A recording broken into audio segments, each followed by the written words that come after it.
For 1,400 pesos, we got to visit the most famous floating market in Thailand, Maeklong Railway Market, and wear a Thai costume. They say you haven't really been to Thailand if you haven't visited this market, so be sure to save this for your trip to Thailand. We booked this tour through KLOOK with my pro guide Thailand, and yes, I know DIY is an option, but we wanted to make the most out of our short stay and not stress over figuring out the public transport or risk getting scammed. DIY can be great, but just a heads up, if you go that route, do your research first to avoid any unexpected surprises. Our meeting place was at Future Cafe, and since we were early, we went across the Jud's Fair Market for breakfast. Their rice meals were only 30 baht, that's super affordable. After a 2-hour ride, we arrived at Damnoen Floating Market, and as soon as we arrived, we got into a boat to cruise around the market. And while the water was murky, it didn't smell as bad as you think. Just a few spots had a slight odor. The market itself was bustling. Everywhere you looked, there were vendors selling food, drinks, and souvenirs. And pro tip, bring some cash and be ready to bargain because they expect it here. And first thing we tried was their famous coconut ice cream at 80 baht. It's so refreshing, it's perfect for their humid market. And we tried their Thai mangoes. They were not as sweet as our Philippine mangoes. They have a bit of a tangy kick, but I like the unique flavor. Our next stop was Davao Cafe. Here you get to dress up in traditional Thai costumes for free, and trust me, you feel like royalty wearing it. The cafe's ambience added to the experience. We had lunch here, which was okay. Was a bit pricey compared to other spots, but given the location and vibe, it was worth it. After that, we headed to Maeklong Railway Market. Now this market was different.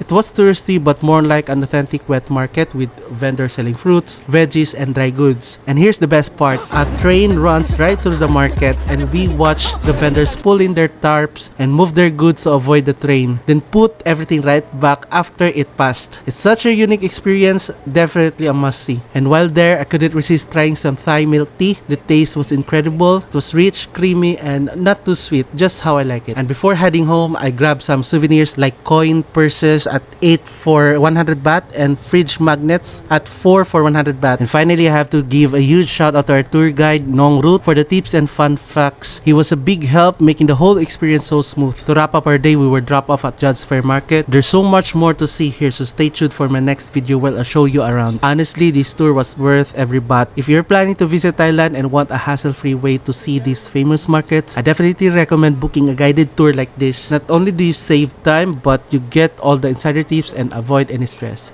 So that's it. See you on the next video.